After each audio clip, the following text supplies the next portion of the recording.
Hello everyone, कैसे हो आप सब लोग। आई होप आप सब लोग बहुत अच्छे होंगे। Decide your SST teacher. देखो बच्चों, आज की वीडियो में हम लोग करने वाले हैं, आप लोगों की न्यू बुक लॉन्च हो चुकी है, आप लोगों को पता है, क्लास 8 की। एंड इसका आज हम लोग करने वाले हैं chapter number 1, natural resources and their use. इससे पहले मैंने आप लोगों को कंप्लीटली जो एसएसटी का ब्रिज कोर्स है, मैंने आपका एसएसटी का जो था वो मैंने कंप्लीट कराया था। आपको हर एक थीम के हर एक पार्ट का सब कुछ मैंने कंप्लीट कराया था। एंड वो वाली वीडियोस भी आप बच्चों को बहुत पसंद आई थी। तो आज के इस वीडियो को हम लोग शुरू करते हैं। अगर आप लोगों को अभी स्कूल में वो ब्रिज कोर्स हो रहा हो तो आप लोग उसको भी चेकआउट कर सकते हो, उसका डिस्क्रिप्शन बॉक्स में आपको लिंक मिल जाएगा। तो चलो अपनी आज के इस वीडियो को हम लोग बिना किसी देरी की शुरुआत करते हैं, बिकॉज ये न्यू बुक है तो इंटरेस्टिंग भी होने वाली है। कई सारे फैक्ट्स एंड फिगर्स, कई विजुअल्स, कई इमेजेस, सब कुछ हम लोग यहाँ पे देखने वाले हैं और सब कुछ बहुत डिटेल में हम लोग यहाँ पे समझने भी वाले हैं।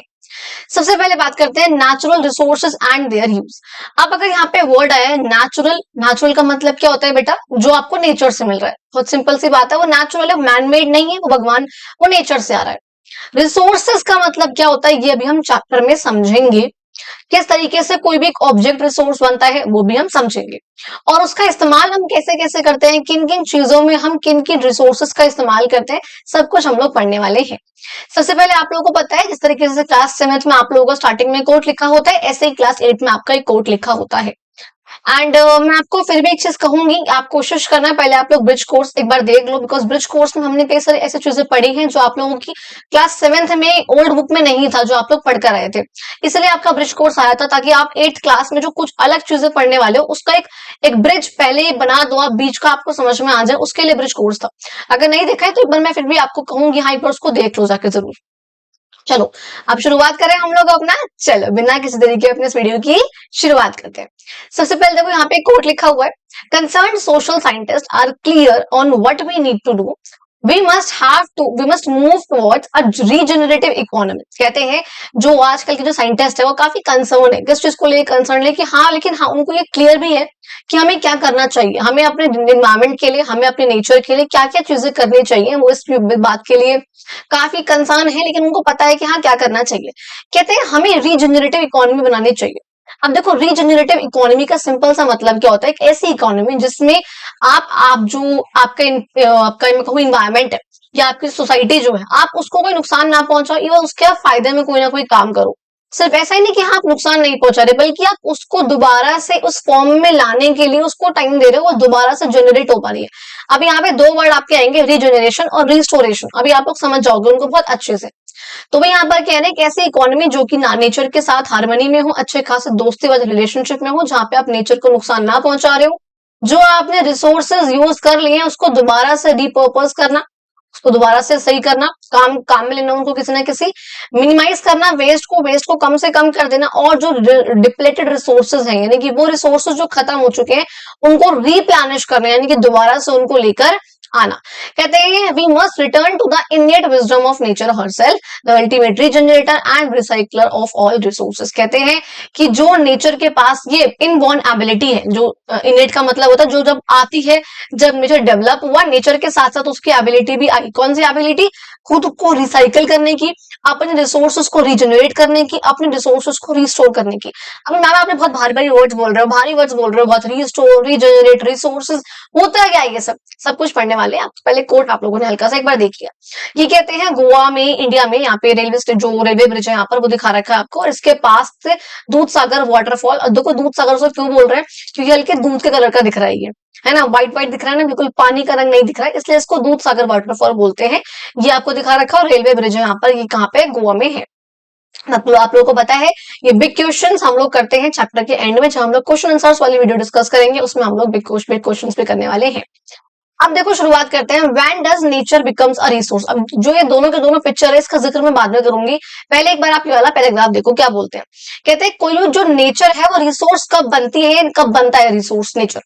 One of the meanings of the word nature is the totality of life and non-life forms that are part of our environment। कहते हैं कि जो आपके नेचर का मतलब है, नेचर का मतलब क्या होता है? देखो नेचर का सिंपल सा मतलब है जो भी चीज हमको नेचर से मिल रही हो, चाहे वो लाइफ फॉर्म हो, जैसे यहाँ पे लिखा है दैट मीन्स लिविंग बीइंग हो। लिविंग हो यानी कि ह्यूमन बींग्स हैं। अब ह्यूमन बींग्स आप कहोगे नेचर थोड़ी मिल रहे हैं हमको, लेकिन शुरुआत तो वहीं से करी भगवान जी ने। एनिमल्स है, प्लांट्स है, ये सब क्या है आपके, ये लिविंग फॉर्म्स है, ये लिविंग नेचर का फॉर्म है, लाइफ फॉर्म है।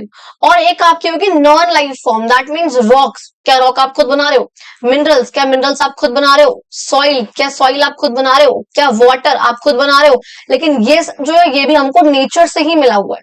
तो नेचर से मिलने वाले दो तरह के रिसोर्सेस यहाँ बताए गए, एक आपके लाइफ वाले और एक नॉन लाइफ वाले, यानी कि एक जो लिविंग है, नॉन लिविंग है। आप प्लीज इसको जो लिविंग नॉन लिविंग आप लोग अपने ईवीएस पढ़ते हो छोटी क्लासेस में, उससे कंपेयर मत करना, बिकॉज वहां पे लिविंग का मतलब तो जो भी हर एक इंसान सांस ले सकता है, और नॉन लिविंग तो टेबल चेयर मैट वगैरह वो सब होती है। लेकिन अगर मैं नेचर की बात कर रही हूँ, तो नेचर से तो हमको वो टेबल चेयर मैट नहीं मिली है ना, ये लैपटॉप है, आप जिस फोन से वीडियो देख रहे हो, ये सब नॉन लिविंग है, लेकिन ये लाइफ फॉर्म नहीं है ना, नॉन लाइफ नहीं है जो हमको नेचर से मिला है। हमको नेचर से नहीं मिला ये सब, इसलिए हम नेचर से वही चीज काउंट करते हैं जो हमको उससे मिला हुआ है, चाहे रॉक है, चाहे मिनरल्स है, सॉइल है, वाटर है, एयर है, कुछ भी है, ये सब हमारा नॉन लाइफ फॉर्म है, लेकिन नेचर, ठीक है, और जो हमको नेचर से मिला। और यहाँ पर ये नॉन, ये लिविंग है जो हमको नेचर से मिला है। कहते हैं ये सब जो इन्वायरमेंट का पार्ट है, but have not been created by humans, ये बता चुकी हूँ, ह्यूमंस ने इसको क्रिएट नहीं करा है, इसलिए यहाँ पर नेचर से मिली हुई लिविंग और नॉन लिविंग यानी कि लाइफ और नॉन लाइफ फॉर्म्स मैंने आपको बताई।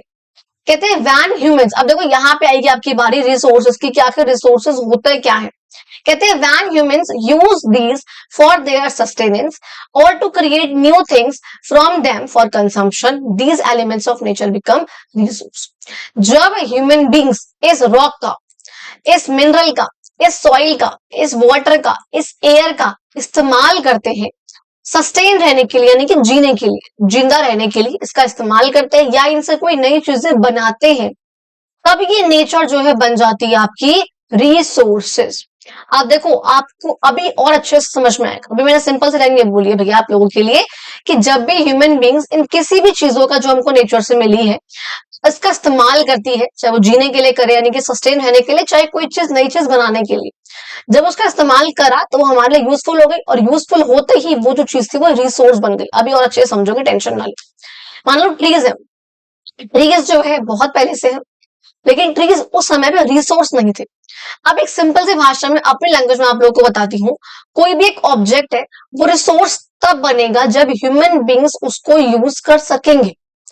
कोई भी एक ऑब्जेक्ट रिसोर्स तब बनता है जब वो किसी भी तरीके, देखो बहुत ध्यान से सुनना है इस लाइन को, कोई भी एक ऑब्जेक्ट रिसोर्स तब बनता है जब वो किसी भी तरीके से ह्यूमन बींग्स की किसी भी नीड को सेटिस्फाई कर सके। अगर ये लैपटॉप है, अगर ये फोन है, अगर ये कुछ भी चीज है, टीवी, चेयर, लैपटॉप, ये रिंग लाइट, एनीथिंग, ये तब तक सिर्फ ऑब्जेक्ट है, किसी काम के नहीं है, अभी रिसोर्स नहीं है जब तक इनका कोई यूज नहीं हो रहा। लेकिन जैसे ही ह्यूमन बींग इसको यूज करेंगे अपना जीवित रहने के लिए, अपना कोई काम करने के लिए, कोई चीज प्रोड्यूस करने के लिए, एनीथिंग, तो जब भी कोई भी चीज ह्यूमन बींग्स के काम आए, प्रोवाइडेड कुछ चीजें हैं आगे आप लोगों के पास, कुछ कंडीशंस बेसिकली यहाँ पे दी गई आपके चैप्टर में कहते हैं, लेकिन बेसिक से बात क्या है कि जब भी कोई भी चीज हमारे किसी भी काम आ सके, ह्यूमन बींग से किसी भी काम आ सके, अगर वो ऑब्जेक्ट तो वो जो है रिसोर्स बन जाता है। बहुत सिंपल सी भाषा में, ट्रीज पहले भी थे, लेकिन जब हम लोगों ने ट्रीज को काट के उससे फर्नीचर बनाना शुरू करा, that is when it becomes a resource. अब देखो कहते हैं, लेकिन कई बार ये जो रिसोर्सेज होते हैं ये एक्सेसिबल नहीं होते, यानी कि हम इन तक पहुंच नहीं पाते, इतना दूर होते हैं या इतना नीचे होते हैं ये कि हम इन तक पहुंच नहीं पाते, जो हमारी टेक्नोलॉजी है वो उन तक नहीं पहुंच पाती। मान लो जैसे पेट्रोलियम होता है, petroleum is what, a fossil fuel, ठीक है, मान लो दी ओशन के बहुत नीचे है, तो हमारे पास टेक्नोलॉजी नहीं है वहां तक पहुंचने की। एसएस का मतलब होता है पहुंच पाना, और नॉट एसएस का मतलब नहीं पहुंच पा रहे हम वहां तक। या मान लो अगर हम वहां पहुंच भी गए, तो वहां का जो एक्सट्रैक्शन कॉस्ट है, यानी कि उसको निकालने का, एक्सपेक्ट करने का मतलब क्या होता है, निकालना उसको। तो अगर माइनिंग है, माइनिंग कर रहे हैं, खुदाई कर रहे हैं, तो जो निकालने का वहां से उसको मिनरल का कॉस्ट है वो बहुत हाई आ रहा है, हमारे किसी काम का नहीं रहेगा, बहुत दिक्कत है, बहुत महंगा पड़ जाएगा हमें। या मान लो क्या हो, वो जो चीज है वो कल्चरली अनएक्सेप्टेबल हो, यानी कि सोसाइटी उसको एक्सेप्ट ही ना करे। आप पेड़ों को काट रहे हो, आप काट के कह रहे हो कि डेवलपमेंट करेंगे हम, क्या सोसाइटी एक्सेप्ट करेगी उसको? नहीं करेगी।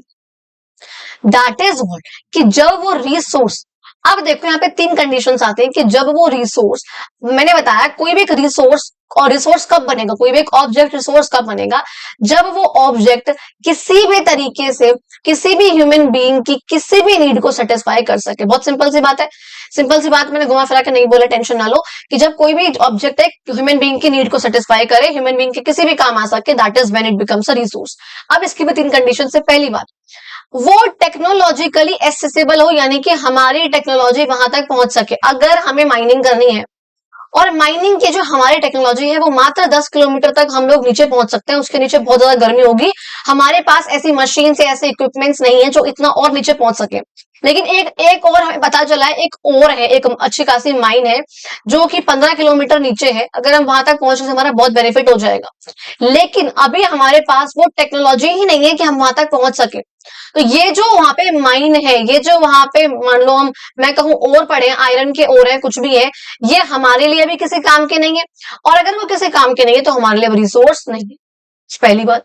दूसरी बात कहते हैं इकोनॉमिकली फिजिबल हो, यानी कि प्रॉफिटेबल हो। इसका सिंपल सा मतलब क्या होता है, प्रॉफिटेबल हो। मान लो एग्जाम्पल के लिए, अब ये मानो 10 किलोमीटर नीचे एक माइन थी, मैंने वहां से जो है मुझे पता चला है वहां पे जो है अगर मैं खुदाई करूंगी तो मुझे वहां पे 1 लाख रुपए का, या बहुत कम हो गया, मान लो मैं कहूँ मुझे 10 लाख रुपए का वहां पे जो है सामान मिल जाएगा, इतना मेरा वहां पे बैठ जाएगा। ठीक है, अब मैं कह रही हूँ भैया वहां तक पहुंचने में, एक्सट्रैक्ट करने में, और फिर जो और निकलेगा, देखो दो वर्ड होता है, एक आपका होता है और, एक होता है मिनरल। और बेसिकली क्या होता है, वो रॉक होती है, वो पत्थर होता है जिसको जो हम निकाल लेंगे ना अंदर से, तो जो मिनरल वगैरह होते हैं वो यूजुअली और की फॉर्म में निकलते हैं। तो रॉक होता है वो बेसिकली पत्थर है वो, जिसके अंदर मिनरल है, हम इसमें से भी अभी निकालना है उस मिनरल को। ठीक है, अब ये तो मिनरल है ही, समझ में आ गया आपको, तो ये वो रॉक है जिसमें मिनरल प्रेजेंट होगा। मैं कह रही हूँ कि ऐसे जब मैं और निकालूंगी ना यहाँ पे जाकर, तो निकालने में, फिर और से मिनरल को निकालने में, उसके ट्रांसपोर्टेशन को, सब कुछ, मेरी लेबर कॉस्ट, मेरी मशीनरी, मेरी इलेक्ट्रिसिटी कॉस्ट, हर एक चीज लगा के मेरे करीब करीब ना 4 से मेरे मैं कहूंगी 5 से 6 लाख का मेरा जो है खर्चा हो रहा है। 5 से 6 लाख का मेरा खर्चा हो रहा है। अब आप सोचो, मैं कहूंगी 6 लाख का तो मेरा खर्चा हो गया और 10 लाख मुझे निकालने में ही लग गए भाई, तो इतनी तो उसकी कॉस्ट ही नहीं है ना, अभी उसकी तो कॉस्ट ही 10 लाख थी, इतना का मुझे सामान वो मिल रहा था, और मेरा खर्चा ही 5-6 लाख का हो जाएगा, उसको मैं क्या ही आगे जाके सेल करूंगी, बहुत मुझे अच्छा नहीं लगेगा, मेरा प्रॉफिट नहीं होगा उससे इतना। दैट मीन्स जहां वो प्रॉफिटेबल ना हो वहां मेरे लिए रिसोर्स नहीं है। अच्छा, लास्ट में कह रही हूँ कल्चरली एक्सेप्टेबल हो, कि वो जो रिसोर्स है, वो जो ऑब्जेक्ट है, उसको सोसाइटी एक्सेप्ट करे। ड्रग्स एक्सेप्टेबल है क्या? तो क्या वो रिसोर्स है? नहीं। समझ गए इस बात को? अगर आप जो सेक्रेट ग्रोव्स है जिनको आप पूछते हो, वैसे पेड़ वगैरह हैं, तुलसी का पौधा है, नीम का पौधा है, अगर तुलसी के पौधों को यहाँ पे बहुत एक काटने की बात करी जाए तो क्या सोसाइटी एक्सेप्ट करेगी? उसको नहीं करेगी, चाहे उसको कितनी डेवलपमेंट हो रही हो। मना करते हैं ना हम कि development at the cost of environment नहीं होना चाहिए, तो उसी की यहाँ पर बात करी जा रही है। ये बात समझ में आ गई? तो आपको रिसोर्सेज को समझाना पहले बहुत जरूरी था कि आखिर रिसोर्सेज होता है क्या, एक बार उसको कंक्लूड करो कि रिसोर्सेज का सिंपल सा मतलब क्या है, कोई भी एक ऑब्जेक्ट है जो किसी भी तरीके से ह्यूमन बींग से किसी भी काम आ सके, that is called a resource, तब वो रिसोर्स बन जाएगा, प्रोवाइडेड दैट 3 कंडीशन से। पहली बात, वो जो रिसोर्स है वो टेक्नोलॉजिकली एक्सेसिबल होना चाहिए, यानी कि हमारी जो टेक्नोलॉजी वहां तक पहुंच सके। दूसरी बात, कल्चरली एक्सेप्टेबल होना चाहिए कि सोसाइटी जो उसको एक्सेप्ट करे। और तीसरी बात, इकोनॉमिकली फिजिबल होना चाहिए, यानी कि हमारे लिए वो प्रॉफिटेबल हो, उसको एक्सट्रैक्ट करना, उसकी जो कॉस्ट वगैरह है वो मिला के हमारे लिए प्रॉफिटेबल साबित हो सके, that is when it is called a resource. समझ में आ गई जी ये वाली बात? अब देखो आगे मूव करते हैं। हम कहते हैं जब भी हम एक वर्ड यूज करते हैं एक्सप्लॉइटेशन करना, तो हम इसको समझते हैं नेगेटिव, भाई एक्सप्लॉइट कर रहे हैं आप किसी को, तो नेगेटिव चीज है वो ऑब्वियसली बात है। लेकिन यहाँ पर यहाँ पे एक्सप्लॉइटेशन का सिंपल सा मतलब है एक्सट्रैक्ट करना, उसको निकालना, उसका यूज करना, यानी कि यूटिलाइजेशन करना, और उसको कंज्यूम करना उस नेचुरल रिसोर्सेज को। अगर यहाँ पे वर्ड आता है आप लोगों के आगे इस चैप्टर में एक्सप्लॉइटेशन, तो आप समझ जाना कि हम उसको एक्सट्रैक्ट करके उसको यूज करने की, उसको कंज्यूम करने की बात कर रहे थे। आगे देखो, कहते हैं द अर्थ हैज ट्रेजर्स, हमारे जो अर्थ है उसमें बहुत सारे ऐसे ट्रेजर्स है, खजाने वगैरह हैं, many of which have formed over millions of years, जो कि कई मिलियंस ऑफ ईयर, लाखों सालों साल उनको लगे हैं फॉर्म होने के लिए, and which humans have taken, और हम लोगों ने उसका इस्तेमाल करना जो है सीख भी लिया है। This include the most obvious ones, देखो इसमें कौन कौन से आएंगे, ऑब्वियसली बात है पानी है, हमें मिलियंस ऑफ ईयर्स लगे हैं पानी को आने में हमारे अर्थ पे, हमारी धरती पे। एयर है, सॉइल है, बहुत नॉर्मल चीज है। और नॉट ऑब्वियस वन भी है, जैसे कि कोल है, पेट्रोलियम है, प्रीशियस स्टोन्स है, मेटल का ओर है, टिम्बर यानी कि जो लकड़ी होती है बेसिकली आपकी पेड़ की जो लकड़ी होती है ना, बेसिकली ये वाली खासकर ये वाला तना जो होता है दैट इज कॉल्ड टिम्बर। ठीक है, अच्छा, अब देखो हम वही बात कर रहे हैं यहाँ पर कि अर्थ में जो है कई सारे ट्रेजर्स होते हैं, भाई बहुत अलग अलग है, अर्थ को बहुत टाइम लगा है फॉर्म होने में, इन सब चीजों के आने में बहुत टाइम लगा है। हर एक चीज यहाँ पे चाहे ऑब्वियस है चाहे नॉन ऑब्वियस वन से। अब देखो यहाँ पे ऊपर एक पिक्चर यहाँ मैंने दिखाई थी आप लोगों को, विच वाज दिस वन, मैंने कहा था इसको बाद में समझेंगे हम। यहाँ पे देखो एक बार देखते हैं, कहते हैं माइक्रो हाइडल प्लांट यहाँ पे लगा हुआ है, छोटा सा एक हाइडल प्लांट है। हाइडल प्लांट बेसिकली क्या होता है, जो पानी के फ्लो से इलेक्ट्रिसिटी जनरेट करे। पानी का मान लो ऊपर से वाटरफॉल जब गिर रहा होता है तो बहुत तेजी से आता है। अब आप लोगों ने साइंस में पढ़ा हुआ है पोटेंशियल एनर्जी और आपका एनर्जीज वगैरह जो अलग अलग प्रकार की होती है। तो हम कहते हैं जो वो ऊपर काइनेटिक एनर्जी और पोटेंशियल एनर्जी वगैरह, तो कहते हैं कि जब वो ऊपर से इस तरह से आ रहा है उसमें बहुत एनर्जी है अभी उसमें बहुत, और हमने नीचे ना टरबाइन लगा रखा होता है बेसिकली, एक वो टरबाइन जो है घूमता है और उससे जो है टावर कनेक्ट होता है और वहां से हमको जो है इलेक्ट्रिसिटी मिल जाती है। दैट इज कॉल्ड आपका जो हाइडल प्लांट वगैरह होते हैं, तो वो इस तरीके से वर्क करते हैं। कहते हैं हिमाचल प्रदेश की बात करी हुई, यहाँ पर जो ये बहता हुआ पानी है इससे हम लोग इलेक्ट्रिसिटी कन्वर्ट करते हैं। ये देखो एक दिखा रखा है, एक ऑफशोर ऑयल रिग है जो कि एक्सट्रैक्ट करता है पेट्रोलियम को from below the sea bed. Sea bed यानी कि जो सी का फ्लोर होता है उसके नीचे से ना पेट्रोलियम के रिजर्व्स वगैरह है वहां पर, तो वहां से उसको एक्सट्रैक्ट करता है कौन, एक ऑफशोर ऑयल रिग। देखो ऑफशोर का सिंपल सा मतलब होता है जो कि अभी सी के अंदर है लेकिन लैंड से ज्यादा दूर नहीं है। मान लो कैसे किस तरीके से होता है, ये यहाँ तक जो है लैंड होता है, उसके बाद जो आपका सी होता है। मान लो यहाँ पर कोई एक यहाँ पे आपका रिग दिखा रखा है, ऑयल रिग है। ऑयल रिग बेसिकली क्या होता है, इस तरीके से एक बहुत बड़ा सा स्ट्रक्चर होता है जो कि ऑयल या फिर नेचुरल गैस वगैरह को ना सी फ्लोर से एक्सट्रैक्ट करता है बेसिकली। तो वो यहाँ कह रहे हैं वो जो ऑयल रिग है वो ऑफशोर है अभी, यानी कि ज्यादा दूर नहीं है लैंड से, लेकिन अभी पानी के अंदर ही है, सी में है। That is when it is called offshore. और ऑयल रिग का मतलब क्या होता है, एक बहुत बड़ा सा स्ट्रक्चर बेसिकली जो कि एक्सट्रैक्ट करने में, ड्रिल करने में, एक्सट्रैक्ट ही आप लोग मानो ऑयल को या फिर जो आपका नेचुरल गैस वगैरह सी बेड से उसको सी फ्लोर से उसको एक्सट्रैक्ट करने में हेल्प करता है। ये आपको दिखा रखा है जेंटल प्लोइंग कर रहे हैं। प्लो का मतलब क्या होता है, ऐसे हल वगैरह से जो हम करते हैं इस तरह, देखो आगे चलेंगे तो हल्का हल्का लैंड जो है टिल होता जाएगा। लैंड पहले ऐसे था, टिल होने के बाद ऐसा हो जाएगा ताकि इसमें जो आराम से अब सीड्स वगैरह आप बोओगे तो अच्छे से जो है प्रोडक्शन यहाँ पर हो जाएगा। अच्छा, एक यहाँ पे दिखा रखा है honey from a bee hive. ये बी हाइव है, यहाँ से आप शहद निकाल सकते हो, वो यहाँ पे दिखा रखा है आप लोगों को। अच्छा अच्छा, आगे देखो मूव करते हैं। कहते हैं ये जेंटल प्लोइंग कर रहा है जिससे मिनिमल डिस्टर्बेंस होगा थोड़ा बहुत इकोसिस्टम में और सॉइल का जो मॉइस्चर है वो बना रह जाएगा। आगे देखो आपको कह रहे हैं डोंट मिस आउट, मिस नहीं करना। कहते हैं in many indigenous traditions of the world, जो वर्ल्ड में अलग अलग ट्रेडिशंस है, हमारे खुद के ट्रेडिशंस है, इसमें हम नेचर को सेक्रेड मानते हैं यानी कि पूजनीय मानते हैं। ये आपने भी पढ़ा होगा। उन ट्रेडिशंस के अकॉर्डिंग नेचर जो है वो नर्चरर भी है जो कि ध्यान रखता है, और नरिशर भी है जिसको हमें, अब बेसिकली नर्चरर है जिसको हमें ध्यान रखना, नरिश करके रखना, और यहाँ पे वो हमें भी नरिश रखता है, हमारा भी ध्यान रखता है। मतलब किस तरीके से आप किन प्रैक्टिस से आप ये बता सकते हो कि हाँ नेचर जो है वो नर्चरर भी है और नरिशर भी है। नर्चरर का मतलब कि हमें उसको नरिश रखना है, ध्यान रखना है उसका, और नरिशर का मतलब कि वो भी हमारा ध्यान रखते हैं। कैसे कैसे, देखो मैंने यहाँ पे कुछ पॉइंट यहाँ पे लिखा हुआ है, एक लाइन आप लोगों के लिए। कहते हैं कुछ ट्राइबल कम्युनिटीज जो कि इंडिया में है, हम लोगों को पता है, हम लोग बीइंग नॉर्थ इंडियन वन और बीइंग दिल्ली वन, ठीक है, हम लोगों को पता है कि भाई हम पीपल को, बैनियन ट्री, तुलसी का पौधा, इन सबको हम बहुत मानते हैं। इवन यहाँ पे देखते हैं जो कुछ कम्युनिटीज होती हैं फॉरेस्ट में। अच्छा, आप लोगों ने एक मूवमेंट के बारे में पढ़ा होगा which is called Chipko movement. आप लोग जरा मुझे कमेंट बॉक्स में बताओगे बच्चों कि चिपको मूवमेंट जो है कौन से ईयर में आया था, कौन से ईयर में जो है, अब 19 में आया है और 1970s में आया है, जो मैंने आपको इतना भी हिंट दे दिया। बस आप लोगों को मुझे बताना है कमेंट करके कि हाँ मैम चिपको मूवमेंट जो है कौन से ईयर में आया था। इसमें दो लोग इन्वॉल्व थे, एक आपके थे चंद्रलाल और एक थे सुंदरलाल बहुगुणा, ठीक है, और एक थे चंदेरी प्रसाद। ये दो बेसिकली लोग थे, सुंदरलाल बहुगुणा और चंदेरी प्रसाद। इन लोगों ने इस मूवमेंट की शुरुआत करी थी। बेसिकली क्या था कि जब भी एक फर्म थी बेसिकली, वो फॉरेस्ट को काटने आई थी यहाँ पे डेवलपमेंट करने के लिए। सब लोग जाते हैं उस ट्राइबल कम्युनिटी के और पेड़ों को ऐसे हक कर लेते, चिपक जाते हैं, हक कर लेते कि तुम इनको नहीं काट सकते हो, इनको काटोगे तो पहले हमें काटो। दैट इज व्हाट, तब से जो है शुरुआत हुई थी इसकी। तो हमने वहां भी देखा है किस तरीके से लोग जो है फॉरेस्ट को, ट्रीज को प्रोटेक्ट करते हैं, रिवर्स को प्रोटेक्ट करते हैं, ये मानते हुए कि वो भगवान है, वो पूजनीय है। कुछ कल्चर्स में तो कहते हैं पेड़ को काटने से पहले लोग उनकी परमिशन लेते हैं, और कई बार ऐसा होता है, मैंने देखा है, मैंने खुद देखा एक्चुअली, कि अगर इस वाले पेड़ को यहाँ से काट रहे हैं ना अगर, बिकॉज यहाँ पे डेवलपमेंट करनी है उनको, ऐसे ही पेड़ कहीं और वो प्लांट कर देंगे, ऐसा भी होता है। तो ये बेसिकली हर एक ये सब प्रैक्टिसेस दिखाते हैं कि नेचर को जो है भगवान की तरह, माँ की तरह मानते हैं, क्योंकि इन्होंने हमें सब कुछ दिया है। नेचर भी हमको, आपको पता है, शेल्टर देती है, सारा खाना वगैरह सब वही देती है, तो इसके बदले हम भी नेचर का ध्यान रखते हैं। बहुत सिंपल सी बात है। तो भैया आपको कह रहे हैं, भैया आप एक बार जरा पॉज लो, शांति धरो थोड़ी सी। कहते हैं एक बार खुद को देखो, अपने आसपास हर एक किसी भी चीज को आप लोग देख लो, हर एक चीज में कहते हैं ओरिजिन जो है ना सबकी, घूम फिर के जो है नेचर ही आ जाएगा, कि कहीं ना कहीं से हर एक चीज जो है नेचर से कनेक्टेड है, कहीं ना कहीं हर एक चीज नेचर से बनी हुई है। चाहे आप प्लास्टिक का बटन क्यों ना देख लो, अब आप कहोगे मैम प्लास्टिक है, वो तो प्लास्टिक तो हम लोग बनाते हैं, मैन मेड है। प्लास्टिक बेटा मैन मेड बेशक है, मैंने इस यहाँ पे लिखा हुआ है, लेकिन जो इसका रॉ मटेरियल मिलता है हमको, वो पेट्रोलियम, वो तो हमको नेचर से ही मिलता है ना। प्लास्टिक जो है वो पेट्रोलियम वगैरह से बनती है, पेट्रोलियम से बनती है, उसमें और चीज को ऐड करके। रिफाइन वगैरह करके। अब वो पेट्रोलियम कहाँ से आ रहा है? नेचर से। तो घूम फिर के हर एक चीज कहाँ से आ रही है? नेचर से आ रही है। तो उस नेचर को प्रोटेक्ट करना, उसको नरिश करना तो बहुत जरूरी है, सिंपल सी बात है। तो बेसिकली हमने क्या समझा, नेचुरल रिसोर्सेज वो मटेरियल्स मान लो चाहे सब्सटेंस मान लो जो नेचर को मिल रहे हैं और हम लोगों के लिए वैल्यूएबल है। सिंपल सी बात थी, आगे बढ़ते हैं, चलो सिंपल सी बात को आगे कंटिन्यू करते हुए कहते हैं कैटेगरीज की बात करते हैं। इन नेचुरल रिसोर्सेज की कैटेगरीज कौन कौन सी है?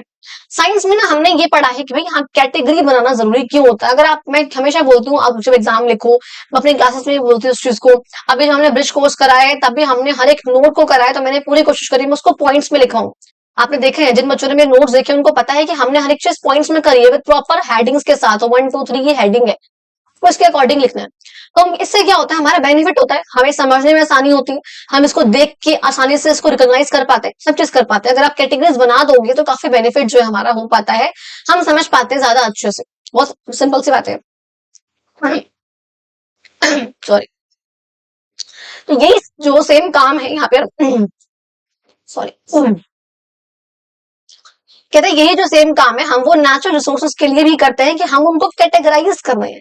एक ये कैटेगरी, एक ये कैटेगरी, एक ये कैटेगरी, एक ये कैटेगरी, इस तरीके से हमने उनको कैटेगराइज कर दिया ताकि इनको पढ़ना और समझना हमारे लिए काफी आसान हो सके। अच्छा, यहाँ पे देखो, इस पॉइंट बाद में आएंगे, हम पहले ये वाले पॉइंट पढ़ लो आगे।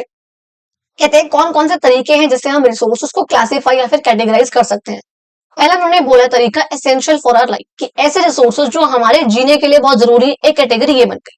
अच्छा जी, ऐसे रिसोर्सेज जो मटेरियल का सोर्स है, यहाँ से हमें कुछ ना कुछ मिल रहा है, फिजिकल नीड पूरी हो रही है हमारी, दैट इज कॉल्ड हमारा मटेरियल रिसोर्सेज। अच्छा, उसका सोर्स। और एक आपके एनर्जी के लिए जो सोर्सेज वगैरह है, आपके, एक सेकेंड, हाँ ठीक है, एक आपके पास जो एनर्जी के लिए सोर्सेज है, एक वो वाले हो गए। जस्ट सेकेंड, ठीक है, एक वो हो गया। यानी कि हमने जो है यहाँ पे क्या करा, हमने रिसोर्सेज के 3 कैटेगरी बनाई। एक हमने बनाई कि जो हमारे लिए असेंशियल है हमारी लाइफ के लिए, एक हमने बोला जो मटीरियलिस्टिक चीजें हमको मिल रही है जहां से, और एक हमने बोला हमारे एनर्जी के सोर्सेज के लिए। ये हमने जो है 3 कैटेगरी बनाई यहाँ पे रिसोर्सेज को समझने के लिए। फर्स्ट देखो पढ़ते हैं रिसोर्सेज असेंशियल फॉर लाइफ। तो जीने के लिए हमको रिसोर्सेज जरूरी है। हमने बोला, अब देखो नेचुरल की बात कर रही हूँ, बात यहाँ पे नॉर्मल मैनमेड रिसोर्सेज की नहीं हो रही है, बात यहाँ पे हो रही है नेचुरल रिसोर्सेज की। सिंपल सी बात है कि समझ में आ गया। अच्छा, अब मैंने बोला कि नेचुरल रिसोर्सेज में एक जो जीने के लिए जरूरी है, हमने ऊपर पढ़ा था जी, हमारे कुछ ऑब्वियस रिसोर्सेज हैं बहुत ज्यादा, विच इज हमारा वाटर, एयर, ये सब चीजें थी, वो यहाँ पर पढ़ रहे हैं हम कि यहाँ पे जो रिसोर्सेज हमारे जीने के लिए बहुत जरूरी है, दैट इज कि लाइफ जो है हमारी अर्थ पे बिना एयर के, जो हम जिससे हम सांस लेते हैं उसके बिना नहीं है, तो air is a resource, life resource. Water, जो हम पानी पीते हैं बिना उसके जिंदगी नहीं है, यानी कि water is a essential resource. और बिना खाए कितने दिन रह लोगे, 1 दिन 2 दिन 3 दिन 4 दिन 5 दिन, उसके बाद नहीं, है ना। तो बिना खाए भी हम लोगों का सड़ता नहीं है। तो खाना भी क्या है, हमारे लिए असेंशियल रिसोर्स है हमारे जीने के लिए। और ये सब चीजें हमको जो एटमॉस्फेयर से मिलती है, एयर कहां से मिल रही है, एटमॉस्फेयर से मिल रही है। रिवर्स जो वाटर है, वो वाटर कहां से मिल रहा है, रिवर से मिल रहा है, ग्लेशियर से मिल रहा है, प्रेसिपिटेशन से मिल रहा है, पॉन्ड से मिल रहा है, हर एक चीज से मिल रहा है। और खाना जो हम खा रहे हैं वो कहां से मिल रहा है, सॉइल से मिल रहा है। तो ये सब चीजें क्या है, हमारे लिए रिसोर्सेज है जो कि हमारे जीने के लिए बहुत जरूरी है। ना तो जो हमको एयर मिल रही है वो हम खुद बना सकते हैं, ना जो हमको पानी मिल रहा है जो हम पी रहे हैं, ना हम वो खुद बना सकते हैं, और ना ही हम जो मुझे खाना मिल रहा है हम ये खाना बना सकते हैं जो हमको खाना सॉइल से मिल रहा है। आपके अपने पेट में चावल उग जाएंगे क्या?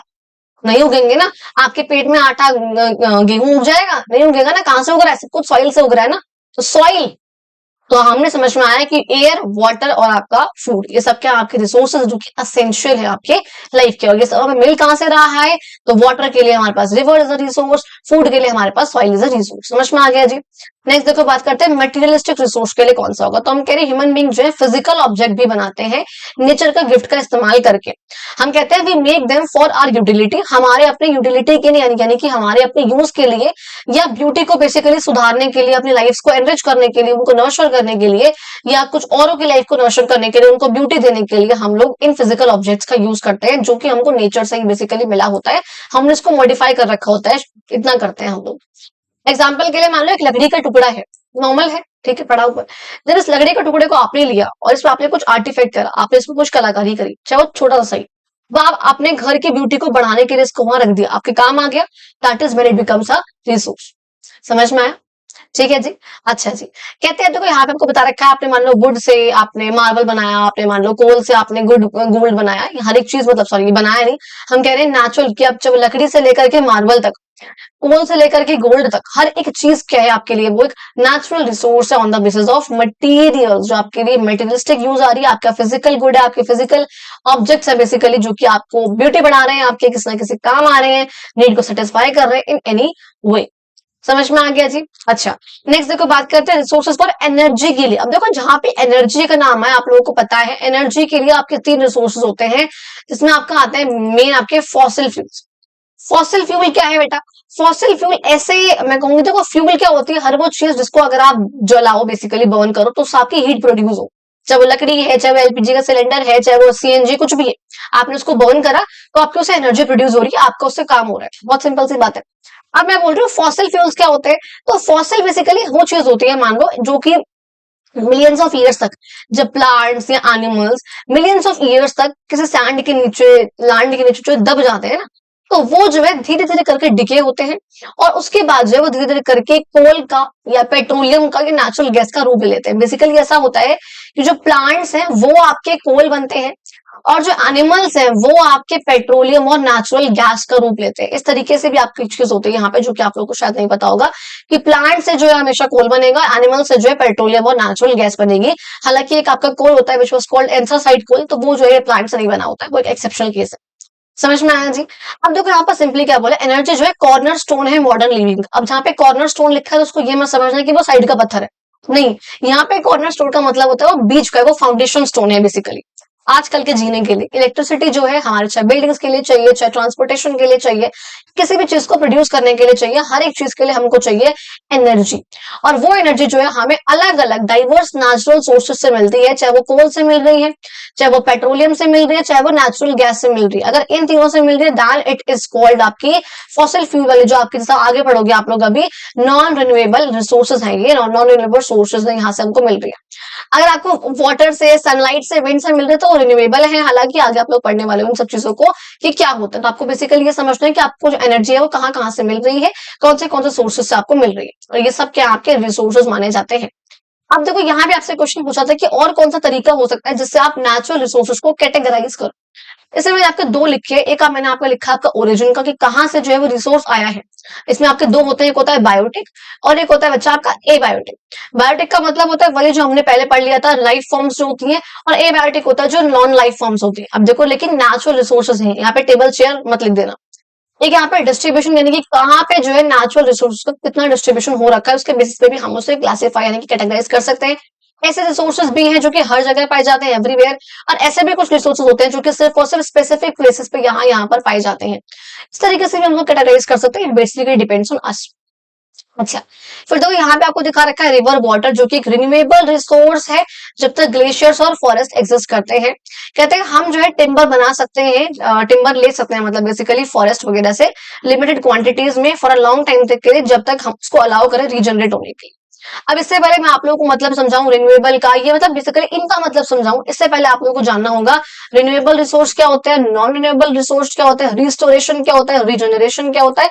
इस सब वर्ड्स को जरा हम लोग पहले यहाँ पे एक बार समझ लेते हैं।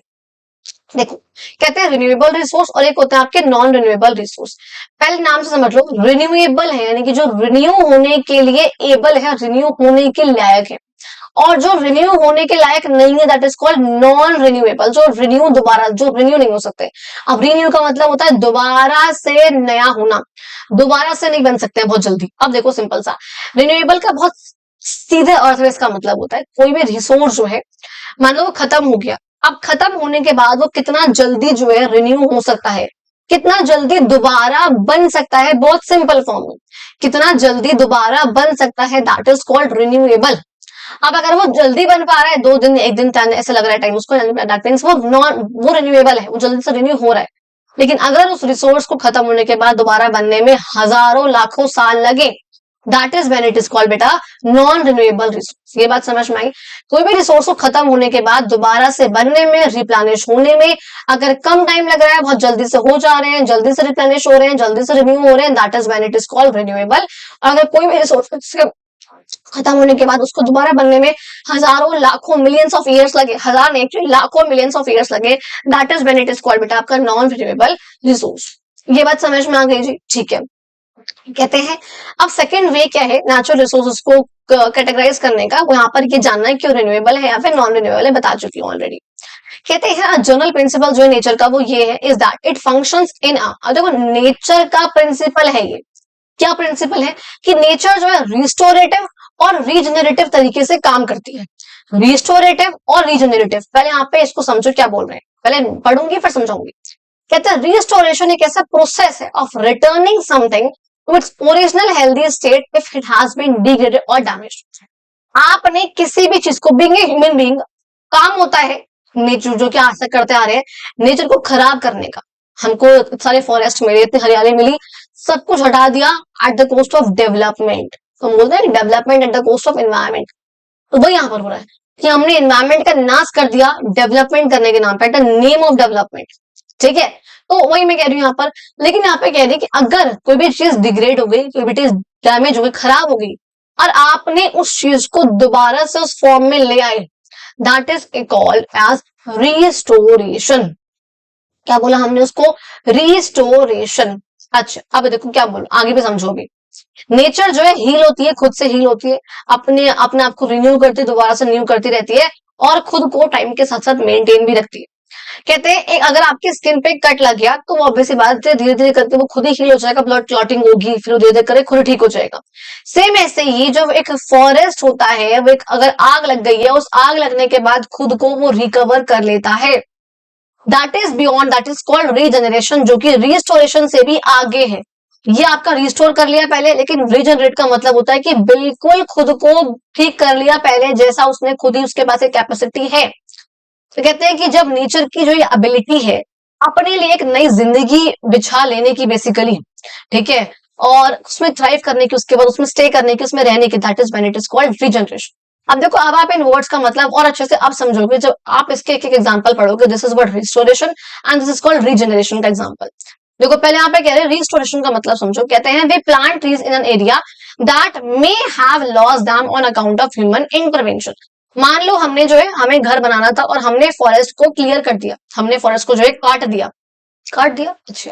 लेकिन जब आप उस पर दोबारा से आप ट्रीज लगाओ, ठीक है, हमें देखो मैंने क्या बोला, रिटर्न कर रहे हो आप कुछ उसकी ओरिजिनल स्टेट पे, यानी कि रिस्टोर करने का काम हम लोग कर रहे हैं। बात समझना, रिस्टोरेशन और रीजनरेशन।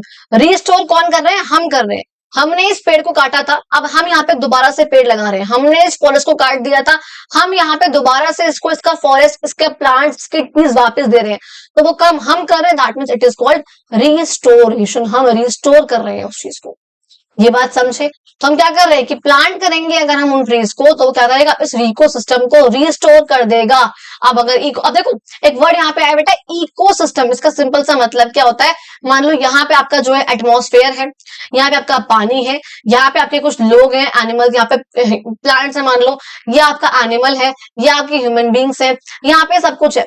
अब जब ये सब आपस में इंटरेक्ट करें, ह्यूमन बींग्स नेचर के साथ, नेचर एनिमल्स के साथ, प्लांट्स एनिमल्स के साथ, प्लांट्स आपके ह्यूमन बींग्स के साथ, और ये सब मिलकर इस नेचर के साथ, एटमॉस्फेयर के साथ, पानी के साथ, सबके साथ इंटरेक्ट करें, that interaction is simply called ecosystem. ये जो सिस्टम होता है इसे कहते हैं इकोसिस्टम, यानी कि जहां पर plants, animals, human beings, plants, human beings, ये सब आपस में इंटरेक्ट करें, और ये सब मिलकर ही नेचर के साथ, नेचर में चाहे वो एयर हो यानी कि एटमॉस्फेयर हो, नेचर में चाहे वो पानी हो यानी कि हाइड्रोस्फेयर हो, और नेचर में चाहे वो लैंड यानी कि लिथोस्फेयर, आप लोगों ने पढ़े हैं ना ये वर्ड्स, चाहे लिथोस्फेयर हो, कुछ भी चीज हो, जब हम लोग आपस में भी इंटरेक्ट कर रहे हैं, ह्यूमन बींग्स, प्लांट्स, उसकी मतलब एनिमल्स हैं, एनिमल्स हैं और ह्यूमन बींग्स, हम लोग क्या चाहिए होती है, ऑक्सीजन चाहिए होती है। ऑक्सीजन कहां से मिल रही है हमको? प्लांट से मिल रही है। जब प्लांट्स खाना बनाते हैं तो आप लोगों को पता है in the process of photosynthesis plant जो है O2 को रिलीज करते हैं, उस O2 को हम लोग इनहेल करते हैं। हम लोग जो CO2 को एक्सहेल करते हैं, प्लांट उसको इनहेल करते हैं। प्लांट से हमको खाना मिल रहा है, वो खाना कौन खा रहे हैं? मैं और हम लोग खा रहे हैं और एनिमल्स खा रहे हैं। अब जो भी फॉर सपोज अब प्लांट्स को, अगर प्लांट्स की संख्या बहुत ज्यादा ना बढ़ जाए, उसके लिए एनिमल्स जो है, जो हर्बीवोरस होते हैं, वो प्लांट्स को खाते हैं आपस में, यानी कि सब जो है वो इंटरेक्ट कर रहे हैं। कर रही है। अब जब हम लोग आपस में भी इंटरेक्ट करें और लैंड के साथ एयर हम सबको चाहिए, पानी हम सबको चाहिए, हम लोग भी आपस में इंटरेक्ट करें सबके साथ भी, नेचर के साथ मिलकर, that is when it is called बेटा आपका इको सिस्टम। ये बात समझ में आ गई। तो मैंने बोला भैया कि हमने जो है उनकी लाइफ उनको वापस दी है। मैंने अगर हम लोगों ने यहाँ पे जो है पूरा का पूरा खेत उजाड़ दिया था, मैंने यहाँ पे लैंड को जो है खाली कर दिया था, तो मैं यहाँ पे दोबारा ट्रीज प्लांट कर रही हूँ, तो दैट मीन्स मैं उसको रिटर्न कर रही हूँ जो उसका था, that is when it is called बेटा आपका रिस्टोरेशन। लेकिन रीजनरेशन का मतलब है कि नेचर जो है खुद से करती है। क्या करें, मान लो एक फॉरेस्ट है, फॉरेस्ट में जो है मान लो एग्जाम्पल के लिए एक जो पेड़ है वो गिर जाता है, पेड़ गिर गया। अब अगर पेड़ गिरेगा तो ये तो नहीं पेड़ दोबारा उठ के रूट में लग जाएगा, ऐसे तो हम कुछ नहीं कर पाएंगे, उसी को उठा के रूट में लगा दे, बहुत बड़ा पेड़ है, कैसे उसको कहीं नहीं कर पाएंगे, नहीं होगा। तो हमने रिस्टोर नहीं कर पाए हम उसको। लेकिन अब यहाँ पे जहां पे हम कुछ नहीं कर पाए वहां नेचर खुद ही कर लेगी। क्या करेगी नेचर, जो ये ट्री गिर गया है ना, ये धीरे धीरे करके जो उसमें कुछ बैक्टीरिया आएंगे, फंगाई आएंगे, कुछ वल्चर्स वगैरह आएंगे, कुछ भी यहाँ पर आएगा, वो इसको डिके करेगा। डिके करेगा तो खराब हो जाएगा, कॉम्प्लेक्स से लेकर जब बिल्कुल सिंपल सब्सटेंस में टूट जाएगा। आप लोगों ने साइंस में पढ़े ये सब चीजें। टूट गया, अब टूट के क्या होगा, वो सॉइल में मिल जाएगा। जब ये सॉइल में मिलेगा, यही काम करेगा मैं कहूंगी खाद का, इसकी फर्टिलिटी को बढ़ाएगा, मैन्योर के रूप में काम करेगा, और यहाँ पे जो है नए प्लांट्स यहाँ पर एड ऑन हो जाएंगे। नए प्लांट्स हो तो नेचर ने यहाँ पे अपने आप को हील कर लिया। अब मान लो कहीं और पेड़ गिर गया, फिर वो डिके होगा, फिर यहाँ पे जो है फंगाई आएगी, चीजें वर्क करेंगी, डिके हो जाएगा, बैक्टीरिया वगैरह लगेंगे, फिर यहाँ पे जो है नया प्लांट बाद में कुछ टाइम बाद ग्रो हो जाएगा, वो बाद में जो है ट्री बन जाएगा। दैट इज हाउ नेचर जो है खुद से खुद को हील करती है, वो खुद ही रीजनरेट कर रही है। That is when it is called बेटा आपका रीजनरेशन। अब ये समझ में आ गया। तो मैंने वही बोला, रिस्टोरेशन वो है जहां पे आप उसको दे रहे हो, आपने खराब किया तो आप ठीक कर रहे हो, लेकिन रीजनरेशन वो है चाहे खराब आपने किया लेकिन नेचर खुद उसको ठीक कर रही है। तो नेचर के पास ये दोनों ही कैपेबिलिटीज होती हैं। तो आपको ये चारों बड़ा यूप समझ में आ गए होंगे। अब यहाँ पे इसका मतलब देखो कि रिवर वाटर क्योंकि रिन्यूएबल है। रिन्यूएबल क्यों है, जब तक ग्लेशियर्स है और फॉरेस्ट एग्जिस्ट करते हैं। ग्लेशियर्स क्या होते हैं, जो ऊपर आपके पता है हिमालय वगैरह में या पोलर रीजन में जो बहुत बड़े बड़े आइस की शीट्स होती हैं, जब तक आइस शीट्स हैं क्या पानी कहीं जाएगा नहीं। टेम्परेचर हम लोगों की वजह से बढ़ता जा रहा है, CO2 बढ़ ही रहा है, तो ग्लेशियर्स मेल्ट हो रहे हैं, तो रिवर वाटर तो जो है दोबारा से प्रोड्यूस होता रहेगा, बनता रहेगा बनता रहेगा। कहते हैं हम जो है फॉरेस्ट से लिमिटेड क्वांटिटीज में टिम्बर यानी कि लकड़ी ले सकते हैं for a long time if we allow it to regenerate. अगर हम उसको रीजनरेट होने का अलाउ करें, यानी कि एक हमें मैं कहूंगी अगर मान लो हमने एक साथ जो है सारे के सारे फॉरेस्ट के पेड़ जो है गिर दिए। अब क्या आप कुछ महीनों बाद, 1-1.5 साल बाद भी नहीं आओगे, अगर तब भी आओगे तब भी आपको एज इट इज फॉरेस्ट नहीं मिलेगा दोबारा, हल्के हल्के सिर्फ प्लांट ही ग्रो हो पाएंगे, हल्के से आगे बढ़ के उस स्टेम का ही रूप ले सकते हैं बस 1 साल में। समझ रहे हो उस चीज को। That is what I want to say कि भाई अगर आप लिमिटेड क्वांटिटीज में इन रिसोर्सेज का यूज करोगे तभी जो है लॉन्ग टर्म तक चल सकते हैं। अच्छा अब देखो आपको वही बता रखा है यहाँ पे रिन्यूएबल रिसोर्स और नॉन रिन्यूएबल। कहते हैं रिन्यूएबल में हमने वही देखा हुआ है कि इंडिया में अबंडेंट यानी कि बहुत ज्यादा सनशाइन है, धूप जो है निकलती रहती है। नेचुरल कोर्स में जो रिवर्स है वो रेन के द्वारा और मेल्टिंग ग्लेशियर्स के द्वारा फेड होती रहती है, यानी कि उनको जो है पानी मिलता रहता है। किसके द्वारा, बारिश के द्वारा, और अगर ग्लेशियर्स मेल्ट होते रहेंगे तब भी जो है इनको पानी मिलता रहेगा। जो फॉरेस्ट है वो खुद ही खुद को रिन्यू कर लेते हैं, बताया मैंने। जो सॉइल है वो रिप्लेनिश कर लेती है खुद ही, नेचुरल प्रोसेसेस से उसमें गिरेगा, प्लांट डिके होगा, सॉइल मैन्योर ऐड होगा, वो खुद अच्छी हो जाएगी, सॉइल चलता रहेगा। इवन जो है सॉइल कुछ टाइम बाद खुद ही बन जाती है, आप लोगों को पता है, आप लोगों ने पढ़ा है। लेकिन स्मोसेस वगैरह जब लग जाते हैं रॉक्स वगैरह पे, धीरे धीरे करके उसको ब्रोक करते हैं, ब्रेक करते हैं, तोड़ते हैं और वो सॉइल का रूप ले लेते हैं वेदरिंग वगैरह होकर। ये कुछ प्रोसेस आपने पढ़े होंगे, नहीं पढ़े होंगे तो आप लोग आगे क्लास में समझ में आ जाएगा, डोंट वरी।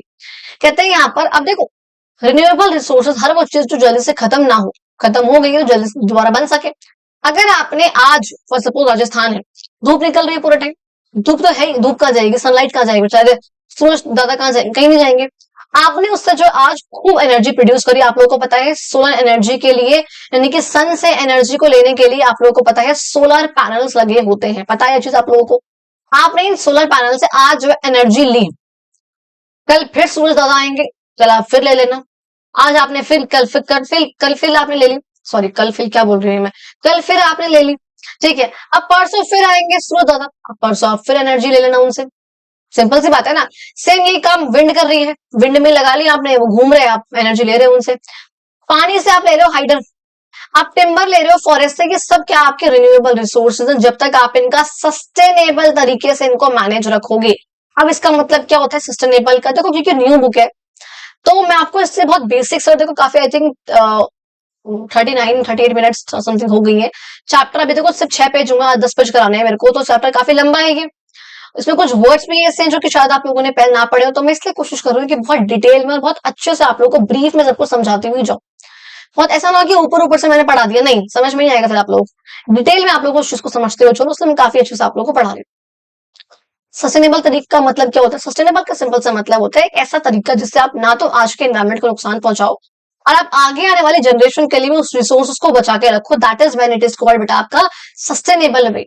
तो कहते हैं कि जब तक आप इन रिसोर्सेज का सस्टेनेबल तरीके से इस्तेमाल करोगे, अगर आप मान लो पेड़ों को काटते रहो काटते रहो काटते रहो, टिम्बर लेते रह रहे हो उनसे, आपके टिम्बर लेने की जो कैपेसिटी है वो कई गुना ज्यादा है जितना फॉरेस्ट बनने की कैपेसिटी है।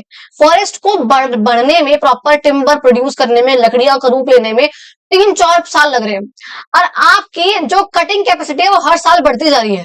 तो ये क्या सस्टेनेबल वे हुआ? नहीं हुआ। इससे आप लॉन्ग टर्म तक नहीं चल पाओगे, आप ना टिम्बर को लॉन्ग टर्म तक यूटिलाइज कर पाओगे, वो खत्म हो जाएगा। तो वो जो रिन्यूएबल रिसोर्स था वो भी टाइम पे आके नॉन रिन्यूएबल बन जाएगा अगर आपने उसका सस्टेनेबल तरीके से यूज नहीं करा, उसको ओवर यूज कर रहे हो, ओवर एक्सप्लॉइट करे जा रहे हो, खराब हो जाएगा मामला। वही यहाँ पर कह रहे हैं कि भाई जो रिन्यूएबल रहने का एक यहाँ पर कंडीशन है किसी भी रिसोर्सेस को रिन्यूएबल रहने का, कि जो नेचुरल रिदम है उसके रिस्टोर होने की या फिर रीजनरेट होने की, आप इसको डिस्टर्ब मत करो। रिस्टोर होने की यानी कि आपके प्लांट लगाने की कैपेसिटी नहीं है इतनी जितनी आपके प्लांट काटने की है, तो खराब हो जाएगा, सस्टेन नहीं रहेगा। ना ही ट्रीज के खुद से बनने की कैपेसिटी इतनी जितनी आप उसको काटे जा रहे हो, तो वो भी नहीं है। यानी कि रिस्टोरेशन और रीजनरेशन की जो उसकी नेचुरल रिदम है, नेचुरल जो उसका टाइमिंग है, टाइमलाइन है, वो डिस्टर्ब ना हो, इस तरीके से आपको इनको यूज करना है ताकि रिन्यूएबल ही बने रहे, वरना ये भी जो है नॉन रिन्यूएबल बन जाएंगे। एग्जाम्पल मैंने दे दिया, अगर आप टिम्बर को काटते रहोगे फास्टर, इतना फास्ट कि इतना तो जो है फॉरेस्ट ट्रीज ग्रो भी नहीं कर रहा, रीजनरेट हो भी नहीं पा रहा, ना आप उसको रिस्टोर कर रहे हो, तो ऑब्वियसली बात है फॉरेस्ट जो है खत्म हो जाएंगे और वो जो रिसोर्स था जो कि रिन्यूएबल था वो नॉन रिन्यूएबल बन जाएगा। साइंटिस्ट ने दिखाया है कि इररिस्पांसिबल ह्यूमन यानी कि जिन मतलब बेफालतू के रिस्पॉन्सिबिलिटी नहीं है कोई इन सब चीजों की, ह्यूमन के एक्शंस की वजह से जो नेचर की साइकिल है वो डिस्टर्ब हो रही है, हम लोगों को पता है ऑलरेडी। कई सारे ऐसे फैक्टर्स हैं, हम लोग को पता है, हम ट्रीज को बहुत ज्यादा काटते हैं, फॉरेस्ट काटते हैं एग्रीकल्चर करने के लिए या फिर डेवलपमेंट करने के लिए, वहां पे मॉल या कुछ ही बनाने के लिए। फॉसिल फ्यूल ड्राइवन इंडस्ट्रियलाइजेशन है, यानी कि हम इंडस्ट्रीज में काम कर रहे हैं किससे? फॉसिल फ्यूल्स का ज्यादा इस्तेमाल करके। और मैंने कहा था फॉसिल फ्यूल जो है वो नॉन रिन्यूएबल है। कोल, पेट्रोलियम, नेचुरल गैस अगर एक बार खत्म हो गए, कहते हैं कि 2030 या 50 तक आगे है इसमें, कि 50 तक मेरे ख्याल से रिसोर्सेज है बस हमारे पास, 30 तक है मे बी, तब तक है हमारे पास इनके जो रिजर्व वगैरह है। इसके बाद हमारे पास इनको दोबारा बनने में बहुत टाइम लगेगा, हमारे पास इनके रिसोर्सेज, हमारे पास इनका जो मैं कहूंगी क्या कहते हैं, हमारे पास इनका रिजर्व नहीं है मतलब बेसिकली। तो वही यहाँ पर कहा गया कि इंडस्ट्रीज में फॉसिल फ्यूल्स का ही इस्तेमाल करना सब ज्यादा से ज्यादा, तो वो भी दिक्कत है, तो वो भी और ज्यादा खराब हो जाएंगे, बिल्कुल खत्म हो जाएंगे। और इसकी वजह से हम लोग को पता है फॉसिल फ्यूल्स को अगर हम यूज करते हैं, कोल, पेट्रोलियम, नेचुरल गैस, इनको बर्न करते हैं, तो इससे हमारी क्या प्रोड्यूस होती है?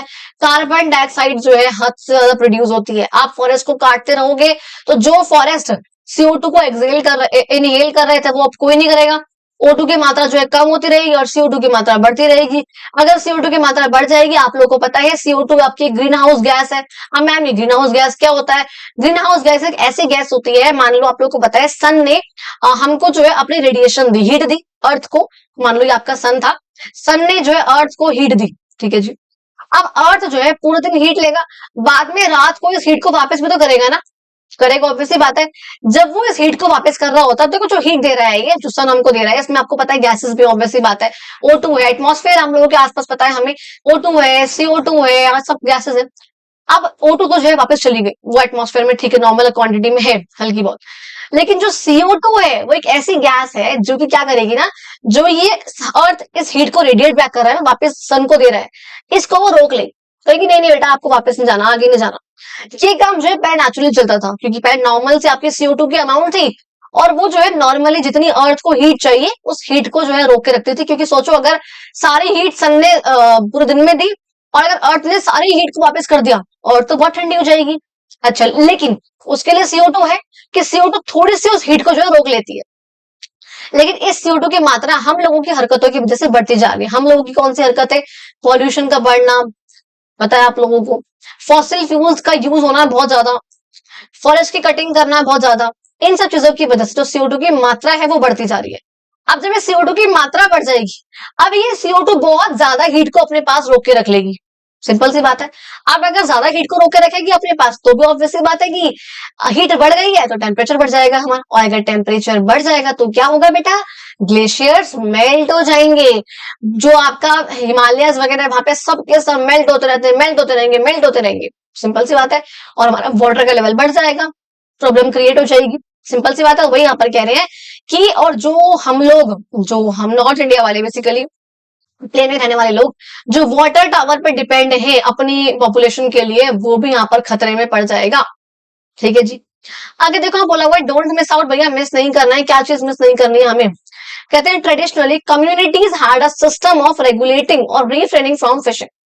मतलब बेसिकली पहले ऐसा होता था कि मतलब ट्रेडिशनली ऐसा होता है, मतलब आज भी वैसे तो, कि स्पॉनिंग सीजन में यानी कि एक ऐसा टाइम जब जो फिशेस वगैरह है वो अपने एग वगैरह रिलीज कर रही है, प्रोड्यूस कर रही है, उस टाइम पे हम जो है फिशिंग नहीं करते हैं, उनको हम मारते वारते नहीं है, पकड़ते वगैरह भी नहीं है, हम ऐसा कुछ नहीं करते हैं उस टाइम पे, ताकि उनकी पॉपुलेशन जो है वो बरकरार रहे।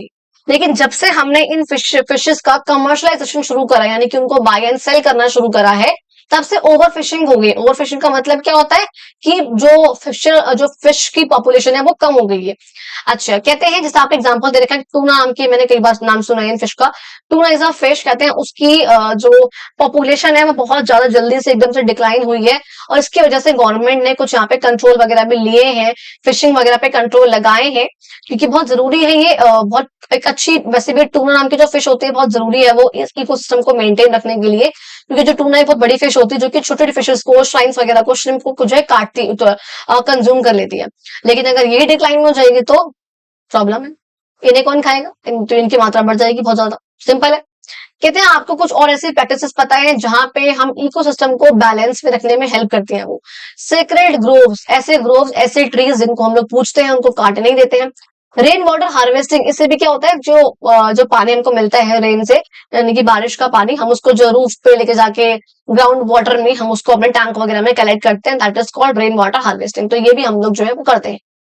अब ये आप लोगों को पता है, मैंने कई बार पहले भी जिक्र करा हुआ है इसका, किस तरीके से इंडस्ट्रीज जो है बिना इस पानी का ट्रीटमेंट करे, बिना इसको रिसाइकिल करे, गंदे पानी को जो है रिवर्स में बहा देती है। इसकी वजह से हमारी जो बीमारियां तक भी जो है फैलती है। बहुत सिंपल है। कहते हैं हमें ऐसे इंडस्ट्रीज चाहिए, वी नीड इंडस्ट्रीज, मतलब बेसिकली हमें इंडस्ट्रीज चाहिए गुड्स को प्रोड्यूस करने के लिए। गुड्स यानी कि सामान, अच्छे गुड़ खाने वाला गुड़ नहीं है, नहीं अच्छे वाला गुड़ है, गुड़ यानी कि सामान जो हम कंज्यूम करते हैं उसको प्रोड्यूस करने के लिए हमें इंडस्ट्रीज चाहिए। कहते हैं ये जो प्रोसेस है ऑल्सो क्रिएट वेस्ट। अब जब हम इंडस्ट्रीज को यूज करते हैं, उसमें हम सामान प्रोड्यूस करते हैं, उसमें जो है कुछ ना कुछ वेस्ट जनरेट होता है, जिसको हम बहुत जल्दी जल्दी रिवर में या फिर जो बाकी अदर वाटर बॉडीज है, पॉन्ड्स, लेक वगैरह, उन सब में उसको बहा देते हैं, यानी कि डिस्चार्ज कर देते हैं। ऑफन कई बार ऐसा होता है कि ये जो वेस्ट होता है ये डिके नहीं करता है ना, obviously these waste can not decay, है ना, ये सड़ेगा तो नहीं ना कि भाई ये फूड बन जाएगा लाइफ फॉर्म का। जैसा आपने देखा था कि ट्रीज है, ट्रीज जो है वो गिर गया, वो डिके हो जाएगा, बैक्टीरिया जो है, फंगी वगैरह, वायरस कह रही हूँ, बैक्टीरिया, फंगी वगैरह जो कुछ हमारे डिकम्पोजर्स होते हैं, उन सबको खाना बनेगा, वो उसको खाएंगे, डिकम्पोज करेंगे, मिट्टी में मिल जाएगा, मैन्योर का काम करेगा, और ये मैन्योर जो आगे चल के और अच्छे अच्छे जो प्लांट्स ग्रो करेगा। ये ऐसा कुछ काम ये गंदा पानी नहीं कर पाएगा, किसी के काम नहीं आने का, ये किसी भी काम नहीं आने का, ना किसी के काम आएगा और ना किसी भी काम आएगा। तो इससे क्या होता है कि जो हमारी नेचर की साइकिल है रिस्टोर होने की या फिर रिजनरेट होने की, ये जो है बिगड़ जाती है, जो रिवर पॉइजनस बन जाती है और किसी की लाइफ को सपोर्ट नहीं करती है। बहुत सिंपल सी ये बात है। कहते हैं आपको ऐसे ह्यूमन फैक्टर्स को आइडेंटिफाई करना है जो कि आप लोगों को पता है, जिसकी वजह से नेचर की जो एबिलिटी है ये रिस्टोर करने की या रिजनरेट करने की खत्म होती जा रही है, और किस तरह की इंटरवेंशन जो है हमें करनी चाहिए नेचर की साइकिल को रिस्टोर करने के लिए, हमें क्या करना चाहिए। उसके देखो मैंने यहाँ पे कुछ पॉइंट्स लिखे हुए हैं। कहते हैं कौन कौन से ह्यूमन की एक्शंस हैं, हरकतें हैं, इसकी वजह से जो है नेचर की कैपेसिटी जो है रिस्टोर करने की, रिजनरेट करने की, वो खत्म होती जा रही है, वो कम होती जा रही है। पहली बात, जो हम पेड़ों को काट देते हैं, डिफोरेस्टेशन। दूसरी बात, जो हम प्लास्टिक का वेस्ट फेंकते हैं, plastic is a non biodegradable, वो डिके नहीं होगा, वो मिट्टी में नहीं मिलेगा, वो ऐसे एज इट इज रह जाएगा, खराब हो जाएगा। बहुत ज्यादा केमिकल फर्टिलाइजर्स का, पेस्टिसाइड्स का इस्तेमाल करना फार्मिंग में, मैन्योर नहीं है, आप नेचुरल चीजों का यूज नहीं कर रहे हो, आप केमिकल का इस्तेमाल कर रहे हो, अच्छी प्रोडक्शन नहीं होगी, ज्यादा हो जाएगी लेकिन क्वालिटी अच्छी नहीं होगी, अगर अच्छी भी होगी तो बहुत जल्दी खराब हो जाएगी। आप लोग देखते हो आज के टाइम पे कितने फ्रूट्स एंड वेजिटेबल्स हैं जो दवाई लेकर आ रहे हैं, दवाई लेके बोलते हैं ना, यानी कि वो इन सबसे बढ़ रहे हैं, केमिकल्स वगैरह से ग्रो हो रहे हैं, इसमें 2 दिन बाद ही गलने लग जाते हैं, खराब हो जाते हैं, सब चीजें बहुत गंदा गंदा हो रहा है। तो हम कहते हैं ना, हर एक चीज में आजकल अडल्ट्रेशन है, यानी कि मिलावट है, कोई भी चीज प्योर तो रही ही नहीं है। नेक्स्ट कहते हैं polluting the air with smoke. अब आप लोगों को बताया, हम व्हीकल्स का इस्तेमाल ये सब बढ़ता जा रहा है, फैक्ट्रीज से निकल रहा है स्मोक, इतना धुआं निकल रहा है, पॉल्यूशन फैल रहा है, एयर पॉल्यूशन हो रहा है, ये यहाँ पे लैंड पॉल्यूशन हो रहा है, यहाँ पे लैंड पॉल्यूशन हो रहा है, यहाँ पे भी लैंड पॉल्यूशन हो रहा है, यहाँ पे हमने में कहा कि यहाँ पे वाटर पॉल्यूशन हो रहा है, यहाँ पे एयर पॉल्यूशन हो रहा है। इस सब पॉल्यूशन हम लोग कर रहे हैं, वाटर को वेस्ट कर रहे हैं बहुत ज्यादा, इंडस्ट्रीज में गंदा पानी जो है इंडस्ट्रीज डिस्चार्ज कर रहे हैं रिवर्स में, सब कुछ खराब हो रहा है इससे। अच्छा, किस तरीके से हम ठीक कर सकते हैं भाई? अगर आपने डिफॉरेस्टेशन करा है तो आप ये तो फिर लगाओगे ना फॉरेस्ट को, ट्रीज लगाओगे, एफॉरेस्टेशन करो। जो आपने प्लास्टिक वगैरह का यूज करा, उसकी जगह प्लास्टिक का यूज ना करके आप लोग मैं कहूंगी यहाँ पे क्लोथ बैग का यूज करो, मैं कहूंगी यहाँ पे आप जूट बैग का यूज करो, या फिर जो प्लास्टिक आप यूज कर रहे हो उसको रिसाइकिल करो, रीयूज करो, रिड्यूस करो, उसका यूज कम करो। बेसिकली बात है, केमिकल्स की जगह आप लोग नेचुरल फर्टिलाइजर्स का इस्तेमाल करो, मैन्योर का इस्तेमाल करो। आप फॉसिल फ्यूल का यूज कम से कम करके, क्योंकि वो जो फॉसिल फ्यूल्स हैं आपके वो स्मोक प्रोड्यूस करते हैं, उसकी जगह आप लोग सोलर एनर्जी या विंड एनर्जी का इस्तेमाल करो, जो कि क्लीन एनर्जी के सोर्सेस है, इससे पॉल्यूशन क्रिएट नहीं होता है। हम कह रहे हैं पानी को सेव करो, उसको अच्छे तरीके से यूज करके, यानी कि रेन वाटर हार्वेस्टिंग करके, और पानी को रिवर्स में बहाने से पहले उसको ट्रीट करो, उसको रिसाइकिल करो, उसको साफ करो, तब जाके उसको वहां पे बहाओ। ये बात समझ में आ गई जी। अब आपको देखो, आपको आप बोला हुआ है डोंट मिस आउट करने के लिए, कहते हैं ecosystem functions and ecosystem services. कहते हैं इकोसिस्टम के फंक्शंस क्या क्या है और उसके सर्विसेज क्या क्या है। Nature has some inherent ways of working. Nature के जो है कुछ अपने तरीके हैं काम करने के, जैसे मान लो ट्रीज हैं, वो ऑक्सीजन प्रोड्यूस करते हैं। जब ये नेचुरल प्रोसेस जो है ह्यूमंस को बेनिफिट करता है तो उसे हम बोलते हैं इकोसिस्टम के सर्विसेज। फंक्शन क्या कर रहा है? इकोसिस्टम अपना काम कर रहा है बेसिकली। एयर जो है अपना काम कर रही है, बह रही है, वाटर जो है अपना काम कर रहा है, हर एक जो नेचर का चीज है अपना काम कर रही है। लेकिन जब वो चीज हमारे किसी काम आए, दैट इज हम जब उसे कहेंगे आपका हम इकोसिस्टम की सर्विसेज, यानी कि अब हमको सर्विस मिल रही है। बहुत सिंपल सी बात है यहाँ पे कह रहे हैं। एग्जांपल के लिए मान लो फॉरेस्ट है, वो नेचुरल जो है वाटर को फिल्टर करता है, सॉइल इरोजन को जो है बचाता है। सॉइल इरोजन का मतलब क्या होता है? सॉइल का वहां से बह जाना, that is called soil erosion, खराब हो जाना उसका। और हैबिटेट जो है प्रोवाइड करता है, एनिमल्स को जगह देता है रहने के लिए। ये सब क्या है? इकोसिस्टम के फंक्शंस है। फंक्शन नॉर्मली वाटर को फिल्टर कर रहा है, अपना काम कर रहा है, ये सब चीजें कर रहा है यहाँ पर। लेकिन जब हमें इससे बेनिफिट हो, इस साफ पानी से, फॉरेस्ट से, इस पॉलिनेटेड क्रॉप से, फार्म लैंड से, हर एक चीज से हमको जो बेनिफिट हो रहा है, तब उसे हम कहेंगे इकोसिस्टम की सर्विसेज।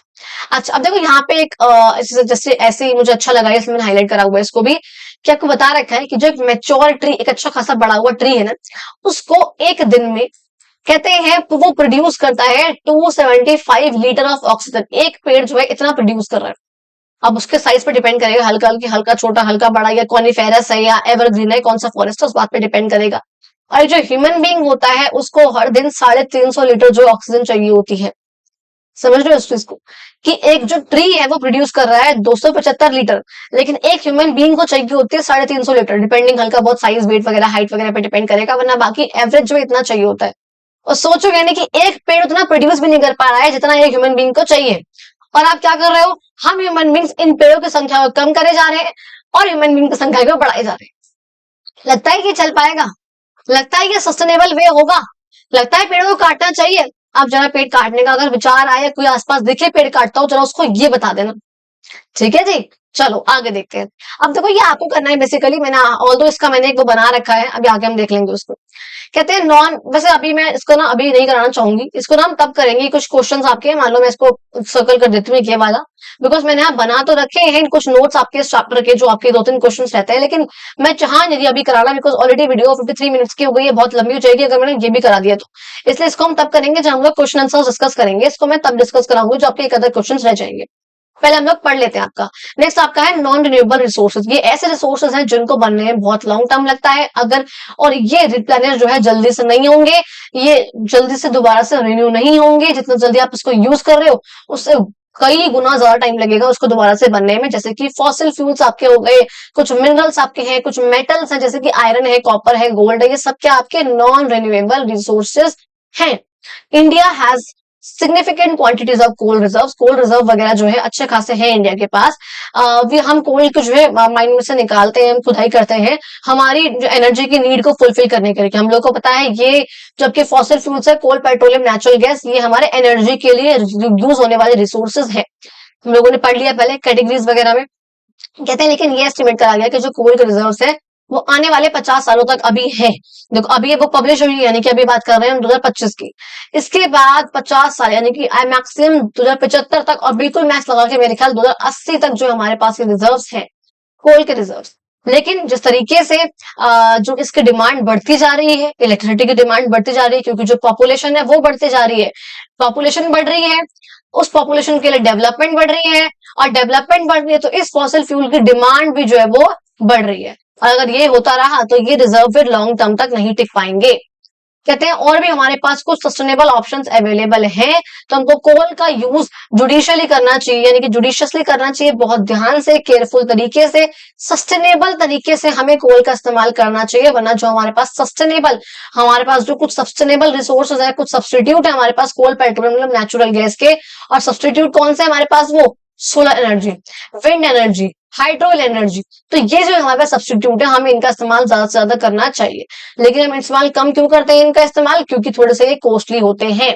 अच्छा जी, आगे देखो, कहते हैं अब ये आपको ये बाद में जिक्र करूंगी मैं इसका, क्योंकि देखो इसका भी यहाँ पे नोट है, मैंने बताया आप लोगों को क्लियरली ये कि रिन्यूएबल, नॉन रिन्यूएबल रिसोर्सेज कौन से होते हैं, कौन से सब्सटीट्यूट वगैरह हो सकते हैं इसके, ये सब मैंने यहाँ पे लिखे हुए आप लोगों के लिए। सब्सटीट्यूट वगैरह क्या होगा इसका, एक सेकंड, कहाँ पे था, ये रहा, ठीक है, कि इसका सब्सटीट्यूट क्या है, क्या इंप्लीकेशन होती है इसकी, और किस तरीके से हमें इसका यूज करना चाहिए, क्या चीजें हैं, मैंने नोट्स बना रखे हैं, लेकिन अभी मैं यहाँ पे नहीं बताऊंगी। अच्छा, एक और इसका भी नोट यहाँ पे अलग से भी था, एक आधा पॉइंट इसके भी थे यहाँ पर, वेयर इट गोज, एक सेकेंड, जस्ट अ सेकेंड, हाँ ये यहाँ पे वो कहते हैं कौन कौन से और नॉन रिन्यूएबल रिसोर्सेज हैं जिसको आप डेली इस्तेमाल करते हो, चाहे डायरेक्टली और चाहे इनडायरेक्टली। वो यहाँ पे एक्चुअली कि नॉन रिन्यूएबल रिसोर्सेज जिसको हम डेली इस्तेमाल करते हैं, आप लोगों को पता है पेट्रोल, डीजल, हम यहाँ पे इसका इस्तेमाल करते हैं।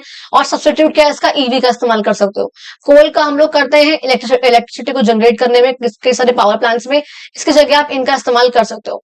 आप प्लास्टिक का यूज करते हो जो कि पेट्रोलियम से बनती है, जो कि फॉसिल फ्यूल है, इसकी जगह आप इसका इस्तेमाल कर सकते हो। कहते हैं कौन कौन से स्टेप्स हम यहाँ पे ले सकते हैं इन सबको रिन्यूएबल बनाने के लिए या ठीक करने के लिए, उस रिन्यूएबल रिसोर्सेज की तरफ लेके जाने के लिए। सोलर पैनल लगा सकते हैं हम, सिंपल सी बात है। पब्लिक ट्रांसपोर्ट का यूज कर सकते हैं, ईवी का यूज कर सकते हैं, 3R प्रैक्टिस कर सकते हैं, रिड्यूस, रीयूज, रिसाइकल। और एनर्जी एफिशिएंट जो अप्लायंसेस है, यानी कि एलईडी बल्ब वगैरह है, सोलर कुकर वगैरह है, इनका इस्तेमाल कर सकते हैं। इको फ्रेंडली पॉलिसीज का हम लोग यहाँ पे यूज कर सकते हैं। ये कुछ काम यहाँ पर जो हम कर सकते हैं। अच्छा, अभी कितना रह गया ये, अभी तो ये थोड़ा सा और आई थिंक 1 घंटे का हो जाएगा, 1 घंटे खिंच जाएगा। मैं नहीं चाहती 1 घंटा हो जाए, बिकॉज 1 घंटा होता है ना, बच्चों को लगता है हाँ 1 घंटे में वीडियो है, हाँ नहीं देख रहे हम, इसलिए थोड़ा सा मेरे को लगता है कि 1 घंटे से कम का ही करूँ। चलो, लेकिन चलो देखते हैं।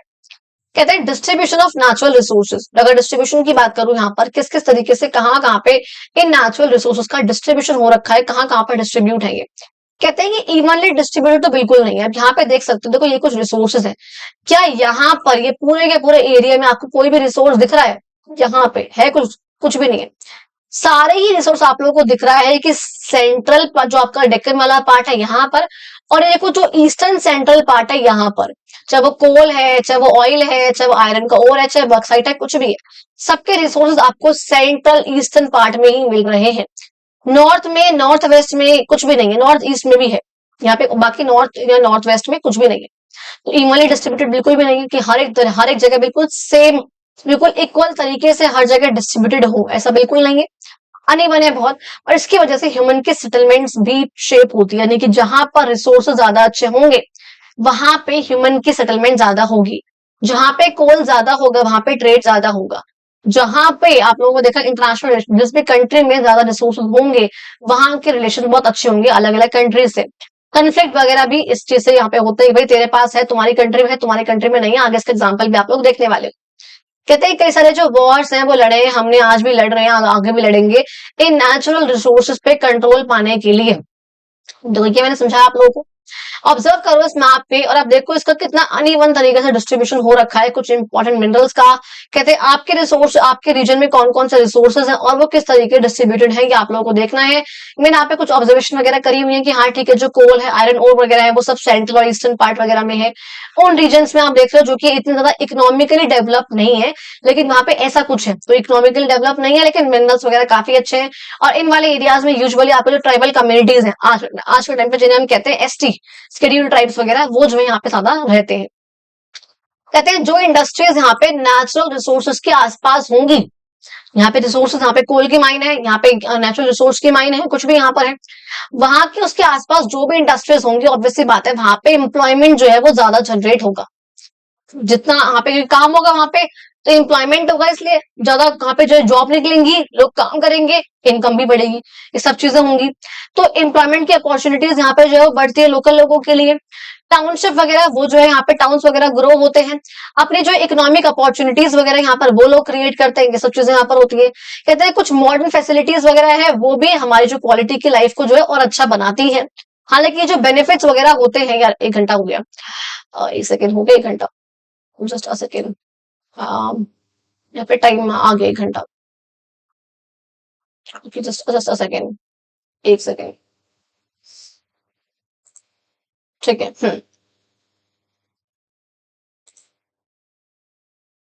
ठीक है, ओके। तो यहाँ पर कह रहे हैं कि ये जो बेनिफिट्स है, हालांकि ऑब्वियसली बात है कॉस्ट वहां पे बहुत बढ़ जाएगी रहने की लोगों की, शॉर्ट टर्म या लॉन्ग टर्म तरीके से किस न किस तरीके से वो बेनिफिट भी करेगा, तो कहीं ना कहीं नुकसान भी उससे होगा अगर इंडस्ट्रीज जो आसपास डेवलप है तो, जहाँ पे रिसोर्सेज है। देखो हमारे पास कुछ ऐसे एग्जांपल्स है पूरे के पूरे वर्ल्ड में जो कि रिसोर्स रिच एरियाज हैं, और लेकिन उनको जो है डिस्प्लेस कर दिया गया है, उनके घरों को वहां से हटा दिया गया है क्योंकि वहां पे रिसोर्स बहुत अच्छे हैं, तो वहां पे डेवलपमेंट होगी, यहाँ पे इंडस्ट्रीज वगैरह की, तो वहां पे घरों को हटा दिया गया है। बहुत सिंपल सी बात है। कुछ केसेस में ऐसा भी होता है कि जो सीक्रेट प्लेसेस वगैरह हैं, जो कुछ पूजनीय जगह है, वो भी यहाँ पे थ्रेट में है, खतरे में है, वो भी जस्ट बिकॉज ऑफ डेवलपमेंट। आपने राम सेतु मूवी देखी है, मैं अपनी क्लास में हमेशा रिकमेंड करती हूँ, हमेशा अपने क्लासेस में बोलती हूँ बच्चों, राम सेतु मूवी है वो देखो आप, अक्षय कुमार की मूवी, जिसमें राम सेतु के बारे में बताया गया है किस तरीके से जो उसके ऊपर उनको ये कहा गया भाई जो है ये आर्टिफिशियल है, ये मैनमेड है, भगवान ने नहीं बनाया, बाकी चीजें यहाँ पे कही गई थी।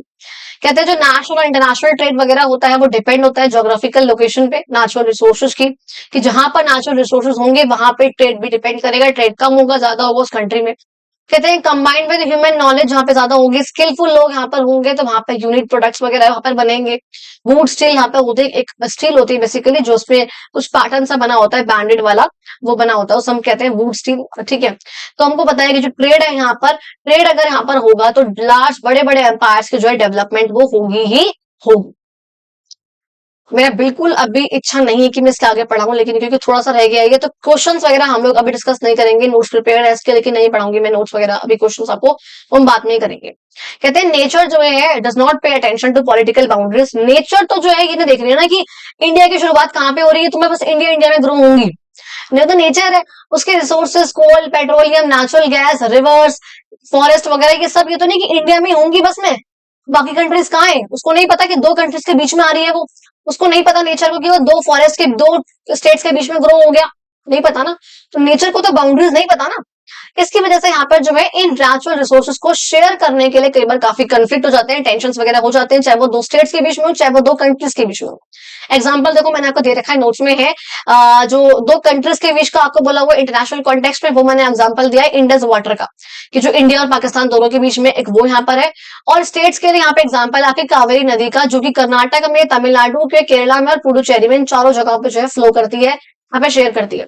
तो इसका पानी जो है कहाँ पे कितना कितना होगा, कैसे कैसे शेयर होगा, उसके यहाँ पे काफी कन्फ्लिक्ट उठाता है, कभी कोई बंद करता है, कभी कोई डैम बनाने की बात करता है, तो आए दिन के बीच में जो है कन्फ्लिक्ट जो है पहले काफी होते थे। नेगोशिएशंस होती हैं डेफ्ट मैनेजमेंट, यानी कि किस तरीके से इसको एफिशिएंटली मैनेज करा जाएगा, एफिशिएंटली सही तरीके से इसको जो है हैंडल करा जाएगा, ये सब चीज जो है हमको चाहिए होती है पीस बनाए रखने के लिए और सही तरीके से शेयरिंग करने के लिए। ऑफ कोर्स ऐसे एग्रीमेंट्स तक पहुंचना जो है नेबरिंग कंट्रीज के लिए तो बिल्कुल भी आसान नहीं है।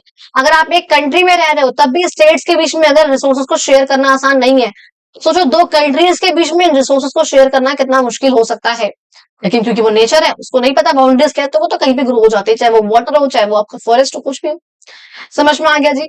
अब देखो जो आपके कुछ क्वेश्चन ये बचे हैं, एक आपका सॉरी ये इंटरनेशनल कॉन्टेक्स्ट वाला, एक ये सेकंड, और एक जो हमने ऊपर यहाँ पे देखा था ये थर्ड वाला, कहाँ गया वो, ये रहा थर्ड।